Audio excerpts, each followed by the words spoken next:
नमस्कार विद्यार्थी मित्रांनो, इतिहासातील काही सामाजिक आणि धार्मिक संस्था तसेच व्हाईसरॉय आणि गव्हर्नर जनरल यावरती टी परीक्षेमध्ये हमखास प्रश्न हे विचारले जातात. म्हणून आजच्या भागामध्ये आपण यावरचे प्रश्न घेतलेले आहेत. हे प्रश्न परीक्षेच्या दृष्टीने खूप महत्त्वाचे असणार आहे, म्हणून व्हिडिओ हा शेवटपर्यंत पहा आणि आवडल्यास व्हिडिओला लाईक, शेअर आणि सबस्क्राईब करा. तर प्रथम आपण काही सामाजिक संस्था व धार्मिक संस्था यावरील प्रश्न पाहणार आहोत. तर पहिला प्रश्न आहे, ब्राह्मो समाजाची स्थापना 1828 मध्ये कोणी केली? तर या प्रश्नाचं योग्य उत्तर आहे पर्याय क्रमांक बी, राजा राममोहन राय. तर ब्राह्मो समाजाची स्थापना ही 1828 मध्ये राजा राममोहन रॉय यांनी केलेली आहे. तर यामध्ये आपल्याला या समाजाची स्थापना कधी झाली हे साल सुद्धा लक्षात ठेवायचं आहे. 1828 मध्ये ब्राह्मो समाजाची स्थापना ही राजा राममोहन राय यांनी केलेली आहे. मुंबईमध्ये 1849 मध्ये परमहंस सभा स्थापन करण्यात कोणाचा महत्त्वाचा वाटा होता? तर या प्रश्नाचं योग्य उत्तर आहे पर्याय क्रमांक ए, दादोबा पांडुरंग तरखडकर. प्रश्न तिसरा आहे, सत्यशोधक समाजाची स्थापना महात्मा ज्योतिराव फुले यांनी कधी केली? तर खूप महत्त्वाचा प्रश्न आहे.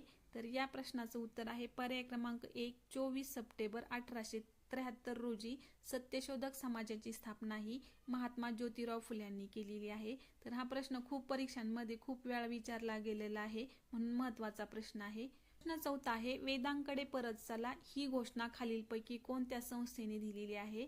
तर या प्रश्नाचं उत्तर आहे पर्याय क्रमांक बी, आर्य समाज. तर हा प्रश्न सुद्धा खूप महत्त्वाचा आहे. तर आर्य समाजाची स्थापना ही स्वामी दयानंद सरस्वती यांनी केलेली आहे आणि वेदांकडे परत चला ही घोषणा आर्य समाजाची आहे.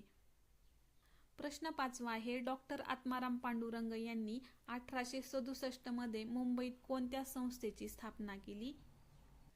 तर या प्रश्नाचं उत्तर आहे पर्याय क्रमांक सी, प्रार्थना समाज.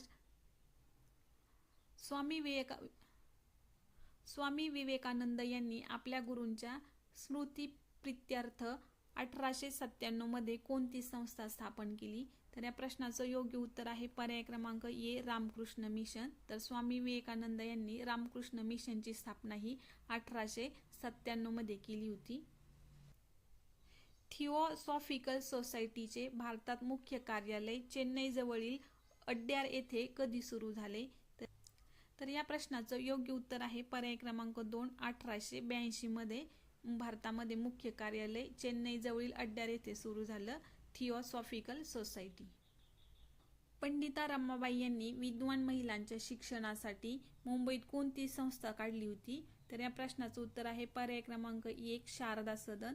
तर पंडिता रमाबाई यांनी शारदा सदन हे 1889 मध्ये सुरू केलं होतं. तर साल सुद्धा लक्षात ठेवायचा आहे 1889. गोपाळकृष्ण गोखले यांनी 1905 मध्ये कोणती महत्त्वाची संस्था स्थापन केली होती? तर या प्रश्नाचं उत्तर आहे पर्याय क्रमांक बी, भारत सेवक समाज. गोपाळकृष्ण गोखले यांनी 1905 मध्ये भारत सेवक समाज स्थापना केली होती. तर खूप महत्त्वाचा प्रश्न आहे. प्रश्न 10वा आहे, शिका संघटित व्हा आणि संघर्ष करा हा संदेश बहिष्कृत हितकारणी सभेमार्फत कोणी दिला होता? तर या प्रश्नाचं उत्तर आहे पर्याय क्रमांक बी, डॉक्टर बाबासाहेब आंबेडकर यांनी शिका संघटित व्हा आणि संघर्ष करा हा संदेश बहिष्कृत हितकारणी सभेमार्फत 1924 मध्ये दिला होता. साल पण लक्षात ठेवा 1924. प्लासीच्या लढाईनंतर बंगालचा पहिला गव्हर्नर म्हणून कोणाची नियुक्ती झाली होती? तर या प्रश्नाचं उत्तर आहे पर्याय क्रमांक बी, रॉबर्ट क्लाइव्ह. तर प्लासीच्या लढाईनंतर बंगालचा पहिला गव्हर्नर हा रॉबर्ट क्लाइव्ह हा बनला होता. त्यानंतरचा प्रश्न आहे, रेग्युलेटिंग ऍक्ट 1773 नुसार बंगालचा पहिला गव्हर्नर जनरल कोण होता? तर विद्यार्थी मित्रांनो, गव्हर्नर जनरल, व्हाईसरॉय यावरती प्रश्न हे परीक्षेमध्ये हमखास विचारले जातात. तर या प्रश्नाचं योग्य उत्तर आहे पर्याय क्रमांक ए, वॉरन हेस्टिंग्स. तर रेग्युलेटिंग ऍक्ट 1773 नुसार बंगालचा पहिला गव्हर्नर वॉरन हेस्टिंग्स हा बनला होता. पुढचा प्रश्न आहे, भारतामध्ये कायमधारा पद्धत जमीन महसूल 1793 मध्ये कोणी लागू केली होती? तर हा प्रश्न खूप महत्त्वाचा आहे. सगळ्याच परीक्षांमध्ये हा प्रश्न विचारला जातो, म्हणून हा प्रश्न या परीक्षेसाठी सुद्धा खूप महत्त्वाचा आहे. तर या प्रश्नाचं योग्य उत्तर आहे पर्याय क्रमांक बी, लॉर्ड कॉर्नवॉलिस. तर लॉर्ड कॉर्नवॉलिस यांनी भारतामध्ये कायमधारा पद्धत ही सुरू केली होती. पुढचा प्रश्न आहे, भारतीय राज्यांना आपल्या नियंत्रणात आणण्यासाठी तैनाती फौज कोणी सुरू केली? तर या प्रश्नाचं योग्य उत्तर आहे पर्याय क्रमांक 2, लॉर्ड वेलेस्ली. तर लॉर्ड वेलेस्ली यांनी भारतीय राज्यांना आपल्या नियंत्रणात आणण्यासाठी तैनाती फौज सुरू केली होती. हा प्रश्न खूप महत्त्वाचा आहे. 1829 मध्ये कायदेशीररित्या सती प्रथा बंद करणारा गव्हर्नर जनरल कोण होता? तर या प्रश्नाचं योग्य उत्तर आहे पर्याय क्रमांक ए, लॉर्ड विल्यम बेंटिंग. तर हा प्रश्न सुद्धा खूप महत्त्वाचा आहे. आपण जेवढे आज प्रश्न घेतलेले आहेत हे प्रश्न परीक्षांमध्ये पुन्हा पुन्हा विचारले गेलेले आहेत आणि महत्त्वाचे प्रश्न आहेत. म्हणून पुढचा प्रश्न आहे, दत्तक वारसा हक्क नामंजूर करून अनेक संस्थाने खालसा करणारा गव्हर्नर जनरल कोण होता? तर या प्रश्नाचं योग्य उत्तर आहे पर्याय क्रमांक बी, लॉर्ड डलहौसी. तर पुढचा प्रश्न आहे, 1857च्या उठाव्यानंतर भारताचा पहिला व्हाईसरॉय बनण्याचा मान कोणाला मिळाला? तर या प्रश्नाचं योग्य उत्तर आहे पर्याय क्रमांक बी, लॉर्ड कॅनिंग. भारतामध्ये 1872 मध्ये पहिली जनगणना अंशतः कोणाच्या काळात झाली? तर या प्रश्नाचं उत्तर आहे पर्याय क्रमांक ए, लॉर्ड मेयो. तर लॉर्ड मेयो याने 1872 मध्ये पहिली जनगणना केली होती. भारतीय वृत्तपत्रांवर गदा आणणारा वर्नाक्युलर प्रेस ॲक्ट 1878 मधला कोणी मंजूर केला होता? तर या प्रश्नाचं उत्तर आहे पर्याय क्रमांक बी, लॉर्ड लिटन. प्रश्न पुढचा आहे, स्थानिक स्वराज्य संस्थेचा जनक म्हणून कोणत्या व्हाईसरॉयला ओळखले जाते? महत्त्वाचा प्रश्न आहे. तर स्थानिक स्वराज्य संस्थेचा जनक म्हणून लॉर्ड रिपन याला ओळखलं जातं. पर्याय क्रमांक 1 या प्रश्नाचं उत्तर. प्रश्न पुढचा आहे, 1885 मध्ये भारतीय राष्ट्रीय काँग्रेसची स्थापना झाली तेव्हा भारताचे व्हाईसरॉय कोण होते? तर 1885 मध्ये भारतीय राष्ट्रीय काँग्रेसची स्थापना झाली तेव्हा भारताचे व्हाईसरॉय हे लॉर्ड डफरीन होते. पर्याय क्रमांक 2 या प्रश्नाचं उत्तर आहे लॉर्ड डफरीन. 1905 मधील बंगालची फाळणी कोणत्या व्हाईसरॉयच्या काळात झाली? तर या प्रश्नाचं उत्तर आहे पर्याय क्रमांक बी, लॉर्ड कर्झन. 1911 मध्ये बंगालची फाळणी रद्द करून भारताची राजधानी कलकत्त्याहून दिल्लीला हलवणारा व्हाईसरॉय कोण होता? तर या प्रश्नाचं उत्तर आहे पर्याय क्रमांक ए, लॉर्ड हार्डिंग दुसरा. तर लॉर्ड हार्डिंग दुसरा याच्या काळामध्ये 1911 मध्ये बंगालची फाळणी रद्द करून भारताची राजधानी कलकत्त्याहून दिल्लीला हलवण्यात आली होती. 1919चा जालियनवाला बाग हत्याकांड झाला तेव्हा भारताचे व्हाईसरॉय कोण होते? तर या प्रश्नाचं उत्तर आहे पर्याय क्रमांक ए, लॉर्ड चेम्सफर्ड. तर स्वतंत्र भारताचे पहिले भारतीय गव्हर्नर जनरल कोण होते? तर या प्रश्नाचं योग्य उत्तर आहे पर्याय क्रमांक ए, चक्रवर्ती राजगोपालचारी. 1857च्या उठाव्याची नियोजित तारीख कोणती होती? तर महत्त्वाचा प्रश्न आहे. 1857च्या उठाव्याची नियोजित तारीख ही 31 मे 1857 ही होती. प्रश्न पुढचा आहे, महाराष्ट्रातील आद्य क्रांतिकारक म्हणून कोणाला ओळखले जाते? तर महाराष्ट्रातील आद्य क्रांतिकारक म्हणून वासुदेव बळवंत फडके यांना ओळखले जाते. राष्ट्रीय काँग्रेसच्या पहिल्या अधिवेशनाचे अध्यक्ष कोण होते? महत्त्वाचा प्रश्न आहे. तर राष्ट्रीय काँग्रेसच्या पहिल्या अधिवेशनाचे अध्यक्ष हे व्यामेशचंद्र बॅनर्जी हे होते. 1885 रोजी राष्ट्रीय काँग्रेसचे पहिले अधिवेशन झालं होतं. स्वराज्य हा माझा जन्मसिद्ध हक्क आहे आणि तो मी मिळवणारच, ही घोषणा लोकमान्य टिळकांनी कोणत्या चळवळी दरम्यान केली होती? तर या प्रश्नाचं योग्य उत्तर आहे पर्याय क्रमांक 2, होम रूल चळवळ. 1916 मध्ये होम रूल चळवळ झाली होती. महात्मा गांधीजींचा भारतातील पहिला यशस्वी सत्याग्रह कोणता होता? तर महात्मा गांधीजींचा भारतातला पहिला यशस्वी सत्याग्रह हा चंपारण्य सत्याग्रह होता. पर्याय क्रमांक बी. लोखंडी पुरुष म्हणून ओळखल्या जाणाऱ्या सरदार वल्लभभाई पटेल यांनी कोणत्या सत्याग्रहाचे नेतृत्व केले होते? तर या प्रश्नाचं उत्तर आहे पर्याय क्रमांक बी, बारडोली सत्याग्रह. तर बारडोली सत्याग्रह हा 1928 ला झाला होता. महात्मा गांधीजींनी दांडी यात्रा कधी सुरू केली होती? तर महात्मा गांधीजींनी दांडी यात्रा ही 12 मार्च 1930 रोजी सुरू केली होती. महत्त्वाचा प्रश्न आहे. डॉक्टर बाबासाहेब आंबेडकर आणि महात्मा गांधी यांच्यात ऐतिहासिक पुणे करार कधी झाला होता?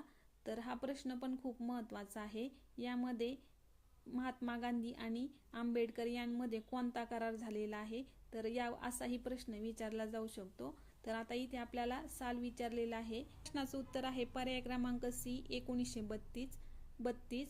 24 सप्टेंबर 1932 मध्ये डॉक्टर बाबासाहेब आंबेडकर आणि महात्मा गांधी यांच्यामध्ये पुणे करार झाला होता. चलो दिल्ली आणि तुम मुझे खून दो मैं तुम्हें आझादी दूंगा या घोषणा कोणी दिल्या होत्या? तर या प्रश्नाचं उत्तर आहे पर्याय क्रमांक बी, सुभाषचंद्र बोस. पुढचे प्रश्न आहे काही वर्तमानपत्रे आणि पुस्तके समाजसुधारक यांच्यावरती. मराठी वृत्तपत्र सृष्टीचे जनक म्हणून कोणाला मानले जाते? ज्यांनी दर्पण हे पत्र सुरू केले. या प्रश्नाचं उत्तर आहे पर्याय क्रमांक ए, बाळशास्त्री जांभेकर. तर बाळशास्त्री जांभेकर यांनी दर्पण हे वृत्तपत्र 6 जानेवारी 1832 मध्ये सुरू केलं. 6 जानेवारी 1832 मध्ये सुरू केलेलं आहे दर्पण हे वृत्तपत्र. लोकहितवादी या नावाने प्रसिद्ध असलेल्या गोपाळ हरी देशमुख यांनी प्रभाकर या पत्रातून काय लिहिले होते? तर लोकहितवादी या नावाने प्रसिद्ध असलेल्या गोपाळ हरी देशमुख यांनी प्रभाकर पत्रातून शतपत्रे लिहिली होती. पर्याय क्रमांक ए या प्रश्नाचं उत्तर आहे. तर लोकहितवादी म्हणून कोणाला ओळखले जाते यावरती असाही प्रश्न विचारला जाऊ शकतो. केसरी या वृत्तपत्राचे पहिले संपादक खालीलपैकी कोण होते? तर केसरी या वृत्तपत्राचे पहिले संपादक हे गोपाळ गणेश आगरकर होते. यांनी 1881 रोजी केसरी हे वृत्तपत्र सुरू केलं होतं. 1881. पुढचा प्रश्न आहे महात्मा ज्योतिराव फुले यांनी खालीलपैकी कोणते पुस्तक लिहिले नाही? प्रश्न बारकाईने वाचायचा आहे. लिहिले नाही असं विचारलेलं आहे. तर यामध्ये शेतकऱ्यांचा सूड, गुलामगिरी, सार्वजनिक सत्यधर्म हे महात्मा ज्योतिराव फुले यांनी लिहिलेले पुस्तक आहे. तर गीता रहस्य हे जे पुस्तक आहे हे पुस्तक लोकमान्य टिळक यांनी लिहिलेलं आहे. म्हणून आपल्या प्रश्नाचं उत्तर आहे पर्याय क्रमांक 4. भारताचा आर्थिक निस्सारण सिद्धांत कोणी मांडलेला आहे? तर खूप महत्त्वाचा प्रश्न आहे. भारताचा आर्थिक निस्सारण सिद्धांत हा दादाभाई नौरोजी यांनी मांडलेला आहे. तर विद्यार्थी मित्रांनो, हे जेवढे प्रश्न घेतलेले आहेत हे सर्व प्रश्न हे IMP प्रश्न आहेत. मूकनायक आणि बहिष्कृत भारत ही वृत्तपत्रे कोणी सुरू केली? तर मूकनायक आणि बहिष्कृत भारत ही वृत्तपत्रे डॉक्टर बाबासाहेब आंबेडकर यांनी सुरू केलेली आहे. पर्याय क्रमांक ए. पुढचा प्रश्न आहे विधवा विवाह उत्तेजक मंडळाची स्थापना 1893 मध्ये कोणी केली? तर विधवा विवाह उत्तेजक मंडळाची स्थापना ही महर्षी धोंडो केशव कर्वे यांनी 1893 मध्ये केलेली आहे. महत्त्वाचा प्रश्न. राजर्षी छत्रपती शाहू महाराजांनी आपल्या संस्थानात मागासवर्गीयांसाठी 50% आरक्षणाची ऐतिहासिक घोषणा कधी केली होती? तर या प्रश्नाचं योग्य उत्तर आहे पर्याय क्रमांक ए, 1902 ला. तर 26 जुलै 1902 मध्ये राजर्षी छत्रपती शाहू महाराजांनी आपल्या संस्थानात मागासवर्गीयांसाठी 50% आरक्षणाची ऐतिहासिक घोषणा केली होती. क्रांतिसिंह नाना पाटील यांनी सातारा जिल्ह्यात कोणते प्रति सरकार स्थापन केले होते? तर क्रांतिसिंह नाना पाटील यांनी सातारा जिल्ह्यामध्ये पत्री सरकार स्थापन केलं होतं. पर्याय क्रमांक 2.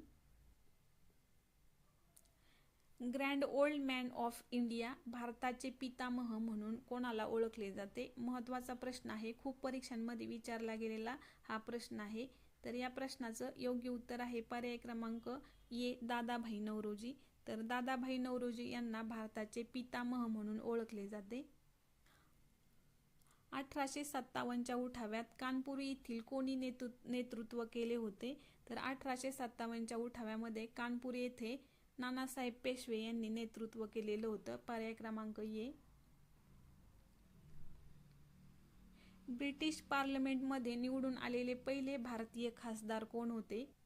तर या प्रश्नाचं उत्तर आहे पर्याय क्रमांक ए, दादाभाई नौरोजी. तर 1892 मध्ये हे पहिले खासदार बनले होते. 1892. बॉम्बे असोसिएशन या मुंबईतल्या पहिल्या राजकीय संस्थेची स्थापना 1852 मध्ये कोणी केली होती? तर या प्रश्नाचं उत्तर आहे पर्याय क्रमांक ए, नाना जगन्नाथ शंकर शेठ. बॉम्बे असोसिएशन या मुंबईतल्या पहिल्या राजकीय संस्थेची स्थापना ही नाना जगन्नाथ शंकर शेठ यांनी केली होती 1852 मध्ये. स्वतंत्र मजूर पक्षाची स्थापना 1936 मध्ये कोणी केली? तर स्वतंत्र मजूर पक्षाची स्थापना ही डॉक्टर बाबासाहेब आंबेडकरांनी 1936 मध्ये केली. 1857च्या उठाव्याचे स्वातंत्र्य समर असे वर्णन आपल्या पुस्तकात कोणी केलेले आहे? तर 1857च्या उठाव्याचे स्वातंत्र्य समर असे वर्णन स्वातंत्र्यवीर विदा सावरकर यांनी केलेले आहे. पर्याय क्रमांक ए या प्रश्नाचं उत्तर आहे. तर विद्यार्थी मित्रांनो, ही प्रश्न खूप महत्त्वाची होती, IMP प्रश्न होती, म्हणून या प्रश्नांचा थोडा सराव करा. धन्यवाद.